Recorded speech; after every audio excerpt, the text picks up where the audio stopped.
Hello everyone, आप सभी कैसे हैं। उम्मीद है आप लोग मस्त होंगे, जबरदस्त होंगे, स्वस्थ होंगे।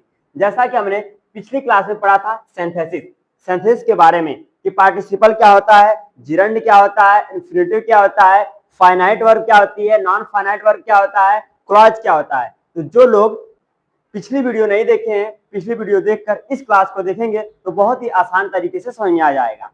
आज हम पढ़ेंगे सिंथेसिस के प्रकार, ये कितने प्रकार के होते हैं, ठीक उनके बारे में जानेंगे। तो इसको जानने से पहले हम लोग जान लेते हैं थोड़ा सा सिंथेसिस के बेसिक के बारे में, ताकि आप लोग का पिछला रिवीजन भी हो जाएगा। तो चलिए बिना देरी किए क्लास को कंटिन्यू करते हैं। तो अब तक हम लोगों ने सिंथेसिस के बारे में किताबी भाषा में पढ़ते आए हैं कि सिंथेसिस क्या होता है। दो या दो से अधिक सिंपल सेंटेंस को मिलाकर एक सिंपल सेंटेंस या एक कॉम्प्लेक्स सेंटेंस या एक कंपाउंड सेंटेंस बनना ही सिंथेसिस कहलाता है। सिंथेसिस मतलब क्या होता है? वाक्यों को जोड़ना, वाक्यों को जोड़ना। सिंपल सा इसका अर्थ समझिए आप लोग कि जो दो वाक्य रहेंगे उसको हम एक बना देते हैं जोड़कर, या तो सिंपल बनता है या तो कॉम्प्लेक्स बनेगा या तो हमारा कंपाउंड बनेगा। यही हमारा सिंथेसिस होता है। या तो इसे हम कह सकते हैं जोड़ना, या तो इसे हम जोड़ भी कह सकते हैं। जैसा कि हमने मैथ में पढ़ा था, एक और एक क्या होता है, दो जोड़ ही तो रहे हैं दो डिजिट को। इसी तरह अंग्रेजी में सिंथेसिस को हम सिंपल सेंटेंस जो होता है उसको जोड़कर एक अलग वाक्य बनाते हैं, कोई एक अलग चीज बनाते हैं। जैसा कि हम जाने अनजाने में घर पर भी हम सिंथेसिस का ही यूज करते हैं। तो चलिए एक घरेलू एग्जाम्पल लेते हैं। सबके घर में सुबह सुबह मिलता है, तो आइए देखते हैं। तो आप लोग देखकर हैरान होंगे, चाय बनाने की सभी सामग्री। क्या आज हम आपको चाय बनाना सिखा रहे हैं? तो नहीं दोस्तों, आइए देखते हैं। चाय बनाना नहीं सिखा रहे हैं आपको, हम बता रहे हैं सिंथेसिस होता क्या है। जैसा कि सभी के घरों में चाय बनता है, चाय बिस्कुट खाते हैं, तो थोड़ा बिस्कुट कम खाया करिए। तो देखते हैं चाय। चाय जब बनता है इसमें क्या पड़ता है? चाय पत्ती पड़ता है, चीनी, दूध, पानी, अदरक, इलायची, लौंग, काली मिर्च, दालचीनी और चाय मसाला। ऑप्शनल है, डाल सकते हैं। तो जितने लोग चाय नहीं बनाना जानते हैं, इस वीडियो से आप लोग चाय बनाना भी सीख लेंगे। तो देखते हैं। तो जब इन इतनी सारी सामग्री को हम बनाकर चाय बना देते हैं, एक नया हमें प्रोडक्ट मिल जाता है, एक नया हमें चीज प्राप्त हो जाती है, वही तो हमारी सिंथेसिस है। इसको हम क्या बोलेंगे? सिंथेसिस। तो चलिए आगे बढ़ते हैं। एक हम एग्जाम्पल से समझते हैं। जैसे देखिए, आई बॉइल्ड वाटर, मैंने पानी उबाला। I added milk and sugar, मैंने दूध और चीनी मिलाई। आई मेड टी, मैंने चाय बनाई। अब ये तीनों हमारा सेंटेंस है, इनको जोड़कर हम एक कंबाइन कर एक नया सेंटेंस बना देंगे। जो कि देखिए यहाँ पर ये तीनों बात तो एक ही है, ये सेंटेंस भी बनाएंगे तो एक ही अर्थ निकलेगा, लेकिन यहाँ पर कहने का तरीका अलग हो जाएगा। यहाँ पर क्या होगा, बार बार कहूं मैंने पानी उबाला, फिर मैं कहूं मैंने दूध और चीनी मिलाई, मैंने चाय बनाई, ये अच्छा नहीं लग रहा है, ये सिस्टमेटिक वे नहीं है। इसको हम बना देते हैं I boiled water added milk and sugar and made tea, यानी कि मैंने पानी उबालकर और दूध चीनी मिलाकर चाय बनाई। ये इसी को तो हम सिंथेसिस कह रहे हैं। इसी प्रकार से हमें एग्जाम में मिलेगा तीन सेंटेंस या दो सेंटेंस, इसको हम मिलाकर एक सिंपल सेंटेंस बनाएंगे या कॉम्प्लेक्स सेंटेंस बनाएंगे या तो हम कंपाउंड सेंटेंस बनाएंगे। तो चलिए देख लेते हैं सिंपल सेंटेंस क्या होता है। सिंपल सेंटेंस वो होता है जिसमें एक फाइनाइट वर्ब हो, वह सिंपल सेंटेंस होता है। अब सिंपल फाइनाइट वर्ब क्या होता है? तो हमारी फाइनाइट वर्ब जो होती है, जो सब्जेक्ट और टेंस के अनुसार बदल जाती है, तो इसमें हमारी फाइनाइट वर्ब है प्ले। तो आगे बढ़ते हैं। फाइनाइट वर्ब, अभी हमने पीछे बताया था कि जो सब्जेक्ट और टेंस के अनुसार चेंज हो जाती है वही हमारी फाइनाइट वर्ब होती है। तो देखते हैं, वे समस्त मुख्य वर्ब जो टेंस या सब्जेक्ट के नंबर और पर्सन से प्रभावित होकर बदल जाती है, फाइनाइट वर्ब कहलाती है। इसको हम कह सकते हैं एसटी, यानी कि सब्जेक्ट और टेंस के अनुसार बदल सकती है। तो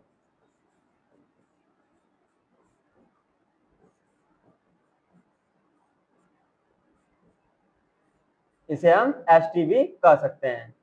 ठीक, तो चलिए आगे देखते हैं और मजेदार तरीके से एकदम याद रहेगा बिना किताबी भाषा के। चलिए देखते हैं आगे, हम समझते हैं फाइनाइट वर्ब होती क्या है। देखिए, आप लोगों ने गिरगिट देखा होगा, गिरगिट कैसे रंग बदलती है, उसी तरह हमारी फाइनाइट वर्ब भी रंग बदलती है। देखिए यहाँ पर ये जो आपको डाली दिख रही है, हमारा क्या है? प्रेजेंट टेंस है। ये प्रेजेंट टेंस में जब गिरगिट बैठी तो अपना कलर कैसा बदल रही है? देख रहे हैं, ये हमारी जो फाइनाइट वर्ब है तो हमारी वर्ब है, तो हमारी ये रूप ही प्ले फुटबॉल हो गया। अब ये जब गिरगिट जा रही है पास्ट टेंस की डाल पर तो अपना कैसे रंग बदल दे रही है, देख रहे हैं ना। तो ये क्या होगा, इसका रूप बदल गया, ये जो हमारी वर्ब थी प्ले से प्लेड में चेंज हो गई, ये क्या है हमारी पास्ट टेंस में चली गई। ठीक, like a chameleon change a color a finite verb change its form with the change of tense। जैसे कि हमारी गिरगिट रंग बदलती है उसी प्रकार हमारा टेंस भी, जो हमारा वर्ब होती है टेंस के अनुसार अपना रूप बदल देती है।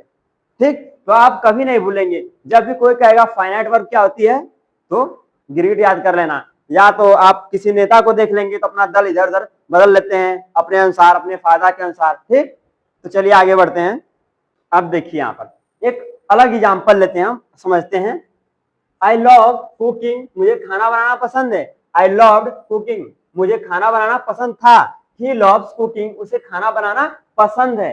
अब यहाँ पर देखिए, जो ये हमारा क्या है, ये हमारा जो क्या था प्रेजेंट टेंस था, इसमें क्या है, ये सब्जेक्ट सेम है, इसमें भी सेम है, लेकिन जब यहाँ पर टेंस बदला तो इसकी जो वर्ब है ये भी बदल गई।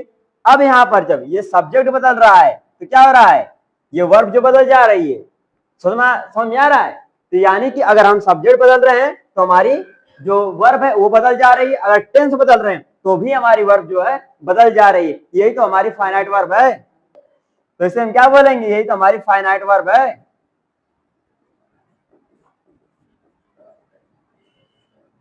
यानी कि जो हमारा रूप बदल रहा है लव, ये हमारी वर्ब है, इससे क्या हो जाएगा रूप बदल कर, लव्स हो जा रही है, लव्ड हो जा रहा है, यही हमारी क्या है फाइनाइट वर्ब है। ठीक, तो चलिए आगे बढ़ते हैं। अब समझते हैं हमारी नॉन फाइनाइट वर्ब क्या होती है, देख लेते हैं। नॉन फाइनाइट वह क्रिया है जो वाक्य के सब्जेक्ट पर्सन पुरुष या टेंस के बदलने पर नहीं बदलती है, उसे नॉन फाइनाइट वर्ब कहते हैं। यानी कि जैसे आप लोग देख सकते हैं, जो साधु संत होते हैं, दुनिया इधर से उधर हो जाए, भारत में कौन कौन मैच जीत रहा है, कौन हार रहा है, या कौन सी पार्टी गिर रही है, कौन से नेता क्या कर रहे हैं, ज्ञानी बाबा हैं, उनसे कोई मतलब नहीं रहता, जो साधु संत रहते हैं। यानी कि अगर हमारा टेंस चेंज हो रहा है, ज्ञानी बाबा को कोई फर्क नहीं पड़ रहा है, अगर हमारा सब्जेक्ट चेंज हो रहा है तो भी इनको कोई फर्क नहीं है। यानी कि always the same, never change, ये कभी चेंज नहीं होंगे। ठीक, इसी को हम नॉन फाइनाइट वर्ब कहते हैं। यानी कि जो सब्जेक्ट बदले या टेंस बदले उसके अनुसार वो चेंज नहीं होता है, वही हमारी नॉन फाइनाइट वर्ब होती है। तो चलिए एक और एग्जांपल से आपको समझाते हैं। पिग, ये हमने नॉन फाइनाइट वर्ब में इसमें प्रकार भी आ जाएगा, बहुत अच्छा एग्जांपल। जैसे आप कितना हो भी सुअर को, पिग को अगर अच्छी अच्छी व्यवस्था दे देंगे, कितना और भी अच्छा दे देंगे, उसे बैठने के लिए, रहने के लिए सोफा गद्दा दे देंगे, लेकिन वो जाएगा कीचड़ में ही। बारिश होते ही देखेंगे तो क्या कहाँ मिलेगा आपको, कीचड़ में ही बदलेगा, वो अपनी प्रकृति नहीं बदलेगा। तो जो हमारी पिग होती है उसी तरह हमारी नॉन फाइनाइट वर्ब भी होती है। पिग की तरह नॉन फाइनाइट वर्ब भी अपनी प्रकृति नहीं बदलता है, परिस्थिति कोई भी हो रूप नहीं बदलता है, चाहे सब्जेक्ट चेंज हो या टेंस चेंज हो, लेकिन नॉन फाइनाइट वर्ब है वो कभी चेंज नहीं होता, इस सुअर के जैसे, इस पिग के जैसे। अगर आपको नॉन फाइनाइट वर्ब के प्रकार नहीं याद होते हैं तो आप पिग के एग्जांपल से आराम से नॉन फाइनाइट वर्ब के प्रकार याद कर सकते हैं। जैसे पी से हमारा क्या हो जाएगा पार्टिसिपल। अब पार्टिसिपल क्या होता है, वह रूप जो वर्ब से बनता है और विशेषण की तरह कार्य करता है। यानी कि जो हमारा विशेषण की तरह कार्य करता है, एडजेक्टिव की तरह कार्य करता है। और इन आई से हमारा रहता है इन्फिनिटिव, वह रूप जो टू के साथ वर्ब के मूल रूप से बनता है और संज्ञा विशेषण या क्रिया विशेषण की तरह कार्य करता है। और जिरंड क्या होता है हमारा, वह रूप जो वर्ब के आईएनजी रूप से बनता है और संज्ञा की तरह कार्य करता है। जैसे कि हम पार्टिसिपल का लेते हैं, एक होता है हमारा प्रेजेंट पार्टिसिपल। तो प्रेजेंट पार्टिसिपल कैसे बनता है, वर्ब की फर्स्ट फॉर्म में आईएनजी जोड़ने से। जैसे तो आइए हम समझते हैं प्रेजेंट पार्टिसिपल क्या होता है। एक एग्जांपल लेते हैं, गो, इसमें हम आईएनजी जोड़ दें तो हमारा प्रेजेंट पार्टिसिपल हो गया। अगर हमें पास्ट पार्टिसिपल बनाना है तो उसकी हम थर्ड फॉर्म लगाते हैं, तो क्या हो जाएगा, गॉन हो जाएगा। अगर इसी तरह हमें परफेक्ट पार्टिसिपल बनाना है तो हैविंग के साथ थर्ड फॉर्म लगा देते हैं।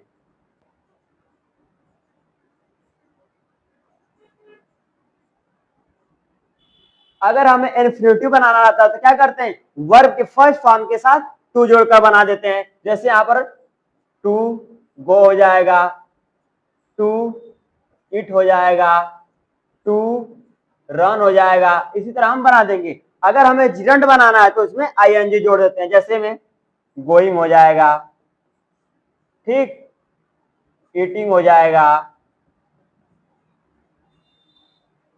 अगर आप लोग पिछली वीडियो देख कर आएंगे तो आपको बहुत ही आसान तरीके से ये क्लास समझ में आएगा। तो चलिए आगे देखते हैं। अब इसका एग्जांपल हम समझते हैं। देखिए अब इसमें क्या है, आई लव कुकिंग, मुझे खाना बनाना पसंद है। आई लव कुकिंग, मुझे खाना बनाना पसंद था। ही लव्स कुकिंग, उसे खाना बनाना पसंद है। यहाँ पर देखिए जो हमारा आई है ये सब्जेक्ट सेम ही है, लेकिन क्या है यहाँ पर, लेकिन अगर टेंस जो ही बदला तो ये लव जो फॉर्म थी ये फटाक से क्या हो गई, लव्ड में चेंज हो गई। क्या हो गई, लव्ड में चेंज हो गई। लेकिन अगर यहीं पर हम आई को सब्जेक्ट जब चेंज करते हैं तो यही हमारी जो फॉर्म है लव चेंज हो गई। समझ आया कि नहीं? यानी कि हमारी क्या है, ये तो हमने पिछली क्लास पीछे पढ़ाया था, ये तो अभी पीछे पढ़ाया था कि हमारी जो है फाइनाइट वर्ब है। लेकिन फाइनाइट वर्ब क्या होती है, जो सब्जेक्ट और टेंस के अनुसार चेंज होती है। लेकिन नॉन फाइनाइट क्या है, यहाँ पर देखिए कुकिंग, यहाँ पर क्या है, टेंस बदल रहा है लेकिन यहाँ पर कुकिंग कोई फर्क नहीं। यहाँ पर भी सब्जेक्ट बदला लेकिन कोई फर्क नहीं। यही तो हमारी जिरंड है, इसी को हम जिरंड कहते हैं। चाहे सब्जेक्ट बदले, टेंस बदले, लेकिन ये नहीं बदल सकता अपना रूप। तो चलिए आगे समझते हैं अब सिंथेसिस। सिंथेसिस के प्रकार जानेंगे, ठीक। तो सिंथेसिस के अंतर्गत 3 प्रकार के वाक्य होते हैं। पहला हमारा है सिंपल सेंटेंस, जिसे हम साधारण वाक्य कहते हैं हिंदी में, या तो सरल वाक्य। दूसरा हमारा है कंपाउंड सेंटेंस, जिसे हम हिंदी में संयुक्त वाक्य कहते हैं। तीसरा हमारा है कॉम्प्लेक्स सेंटेंस, जिसे हम हिंदी में मिश्रित वाक्य या जटिल वाक्य कहते हैं। अब हम इसे एक एक करके बिल्कुल आसान भाषा में समझेंगे कि सिंपल सेंटेंस क्या होता है, कंपाउंड सेंटेंस क्या होता है, कॉम्प्लेक्स सेंटेंस क्या होता है। तो चलिए समझते हैं सिंपल सेंटेंस। देखिए सिंपल सेंटेंस वह सेंटेंस होता है जिसमें केवल एक ही सब्जेक्ट और एक ही प्रेडिकेट यानी कि फाइनाइट वर्ब होता है, और जो अपने आप में पूर्ण अर्थ प्रकट करता है। इसमें कोई एंड, बट या बिकॉज जैसे बीच में जोड़ने वाला शब्द नहीं आता है। यानी कि सिंपल सेंटेंस उसी को कह सकते हैं जिसका पूरा अर्थ निकलता हो और उसमें एक सब्जेक्ट हो और एक फाइनाइट वर्ब हो। तो आइए देखते हैं, जैसे एग्जांपल, आई मेड टी, मैंने चाय बनाई। तो जो आई हमारा क्या है, ये सब्जेक्ट है, और मेड क्या हमारा, ये हमारा क्या है, फाइनाइट वर्ब है, फाइनाइट वर्ब है, ठीक। अब इसमें देखते हैं दूसरा एग्जांपल हमारा है the tea was made of milk, चाय दूध की बनी थी। इसमें क्या हमारा, जो द टी है ये हमारा सब्जेक्ट है, और ये क्या हमारा मेड, ये हमारा फाइनाइट वर्ब है। अब इन्हीं दो सेंटेंस को मिलाकर हम जब कंबाइन करते हैं तो हमारा क्या सेंटेंस बनता है, आई मेड मिल्क टी, मैंने दूध वाली चाय बनाई। अब चलिए देखते हैं हमारा अगला सेंटेंस, कंपाउंड सेंटेंस। अब देखते हैं कंपाउंड सेंटेंस क्या होता है। कंपाउंड सेंटेंस वह सेंटेंस होता है जिसमें दो या दो से अधिक इंडिपेंडेंट क्लॉज होते हैं जो कोऑर्डिनेटिंग कंजक्शन जैसे एंड, बट और सो से जुड़े होते हैं। अब इंडिपेंडेंट क्लॉज क्या होता है, जो स्वतंत्र होता है। अब क्लॉज क्या होता है, जिसमें एक सब्जेक्ट और एक फाइनाइट वर्ब होती है, उसी को हम क्लॉज कहते हैं। मैं बार बार कह रहा हूं, अगर आपको नहीं समझ आ रहा तो पिछली वीडियो जाइए, देख कर आइए, आपको बहुत ही आसान तरीके से समझ आएगा। उसमें हमने इसके बारे में बहुत ही अच्छे से एक्सप्लेन किया है। तो चलिए देखते हैं एग्जाम्पल, आई बॉइल्ड वाटर, मैंने पानी उबाला। आई एडेड टी लीव, मैंने चाय पत्ती डाली। यहां पर देखिए ये दोनों जो वाक्य हैं क्या है, अपने आप में स्वतंत्र हैं, यानी कि इनको किसी क्लॉज पर डिपेंड रहने की जरूरत नहीं पड़ रही है। ये अपना अर्थ परिपूर्ण दे रहे हैं। क्या, जैसे मैंने पानी उबाला, मैंने चाय पत्ती डाली, यानी कि पूरा अर्थ स्पष्ट है, समझ में आ रहा है, ठीक। जैसे कि एग्जांपल समझिए, जैसे कि कोई दो दोस्त हैं, साथ में रहते थे, साथ में खाते पीते भी थे। अब उन दोनों लोग का पारिवारिक आ गया, दो लोग क्या अलग अलग कमा रहे हैं, रह रहे हैं, दोनों लोग अलग अलग रह रहे हैं ना, लेकिन कभी साथ में थे। लेकिन कभी क्या होता है, कोई कहता है कि मैं तुम्हारे बिना रह नहीं सकता, तुम खाना नहीं खाओगे तो मैं मर जाऊंगा। ये क्या है, ये आश्रित वाक्य है। तो देखिए यहाँ पर I boiled water and I added tea leave, तो हमारा जो यहाँ पर क्या एंड, यही तो हमारा कोऑर्डिनेटिंग कंजक्शन है। समझ आया, आई बॉइल्ड वाटर, मैंने पानी उबाला और मैंने चाय पत्ती डाली। यानी कि जो दोस्त थे कभी साथ रहते थे अब नहीं रह रहे हैं, फिर भी वो परिपूर्ण रहे, मर तो नहीं न गए, जी रहे हैं ना। तो अगला एग्जाम्पल क्या है, it was raining so I made tea. It was raining so I made tea, बारिश हो रही थी इसलिए मैंने चाय बनाई। दोनों अपने आप में अर्थ प्रकट कर रहे हैं, उसको हम क्या बोलेंगे, कंपाउंड सेंटेंस बोलेंगे। जो हमारा कंपाउंड सेंटेंस होता है, इनमें जो कोऑर्डिनेटिंग कंजक्शन होते हैं उसको समझ लीजिए। फैन बॉयज की ट्रिक से फॉर, चूंकि इस्तेमाल एंड, और, नॉर, ना ही, बट, लेकिन, परंतु, और, या, एट, फिर भी, सो, इसलिए, ये आप लोग जानते रहेंगे तो आसानी से इस सेंटेंस को बना लेंगे, जो हम अगली वीडियो में एक एक करके बताएंगे। तो चलिए आगे समझते हैं कॉम्प्लेक्स सेंटेंस क्या होता है। अब देखिए, कॉम्प्लेक्स सेंटेंस वह सेंटेंस होता है जिसमें एक से अधिक फाइनाइट वर्ब होते हैं और इसमें एक प्रिंसिपल क्लॉज, प्रधान उपवाक्य किसे कहते हैं, तथा कम से कम एक सब ऑर्डिनेटेड क्लॉज होता है। इन्हें जोड़ने के लिए बिकॉज, व्हेन, इफ, हु जैसे शब्दों का इस्तेमाल होता है। अब प्रिंसिपल क्लॉज क्या होता है, वही जो हमने बताया था अगले, इंडिपेंडेंट क्लॉज को ही हम प्रिंसिपल क्लॉज कहते हैं, यानी कि वो स्वतंत्र वाक्य होता है, अपने आप में पूरा अर्थ देता है, उसको किसी वाक्य पर आधारित या आश्रित रहने की जरूरत नहीं पड़ती है। ठीक, इसको हम आसान भाषा में कह सकते हैं कि जो हमारा प्रिंसिपल क्लॉज होता है वो राजा होता है और सबऑर्डिनेट क्लॉज एक गुलाम होता है, क्योंकि जो गुलाम है बिना राजा के मर्जी के वो कुछ नहीं करेगा, क्योंकि जो मेन वहां पर प्रिंसिपल क्लॉज है वो वहां पर उसका राजा बना हुआ है। यहाँ पर देखिए एग्जाम्पल समझिए, द टी वाज गुड, चाय अच्छी बनी, द मिल्क वाज फ्रेश, दूध फ्रेश था। अब यहाँ पर समझिए, समझ आते हैं, जब हमारा सेंटेंस बन जाता है the tea was good because the milk was fresh, यहां पर देखिए अब कैसे आश्रित है, यहां पर क्या कह रहा है, ये हमारा क्या है, प्रिंसिपल क्लॉज है। ठीक, अब यहां पर देखिए द टी वाज गुड, चाय अच्छी बनी, यानी कि अपने आप में अर्थ पूरा कर रहा है। यहां पर देखिए द टी वाज गुड, चाय अच्छी बनी, अब यहां पर क्या है, सब ऑर्डिनेटेड क्लॉज ये है, because the milk was the fresh, क्योंकि दूध फ्रेश था। अगर आप अपने दोस्त से कह रहे हैं चाय बहुत अच्छी बनी थी, तो दोस्त भी कहेगा हाँ अच्छी बनी थी, सही बात है। अगर आप कुछ देर तक रुक कर बोले क्योंकि दूध फ्रेश था, तो आपका दोस्त जो है वो पूछेगा भाई आगे क्या हुआ बताओ, क्योंकि दूध फ्रेश था तो क्या हुआ बताओगे कि नहीं। तो यानी कि जो हमारा सेंटेंस है, जो बिकॉज द मिल्क, क्योंकि दूध फ्रेश था, ये अपना अर्थ पूरा नहीं कर पा रहा है, अपना अर्थ पूरा नहीं कर पा रहा है, यानी बता नहीं पा रहा है कि आगे हुआ क्या। क्योंकि दूध फ्रेश था, भाई आगे तो बताए हुआ क्या, तो दोस्त आपका बताएगा चाय अच्छी बनी क्योंकि दूध फ्रेश था। ये हमारा कॉम्प्लेक्स सेंटेंस है, यानी कि जो एक वाक्य होता है वो किसी वाक्य पर आश्रित रहता है, वो अपना कंप्लीट अर्थ नहीं दे पाता है, वही हमारा कॉम्प्लेक्स सेंटेंस होता है। ठीक, तो चलिए इसको हम आगे समझते हैं, इसे हम ट्रिक से कैसे याद कर सकते हैं। देखिए सिंपल, सिंपल हमारा क्या होता है, बिना किसी जोड़े तोड़े के सभी एक लाइन में बात, यानी कि एक लाइन में वो बात रहेगी, खत्म हो जाएगी, ना उसमें एंड, सो, दिस, दैट का जरूरत पड़ेगा। हमारा कंपाउंड सेंटेंस क्या होता है, दो बराबर की बातों को बीच में जोड़ना एंड और बट लगाकर। ठीक, हमारा कॉम्प्लेक्स क्या होता है, एक बात दूसरी बात पर निर्भर होती है, जैसे क्लॉज, इफ लगाना। तो अब तक हमने सिंथेसिस के प्रकार के बारे में जाने कि सिंथेसिस होता क्या है। तो अब हम मिलेंगे आपसे अगले वीडियो में, तब तक के लिए सीखते रहिए, पढ़ते रहिए। Thank you so much, take care.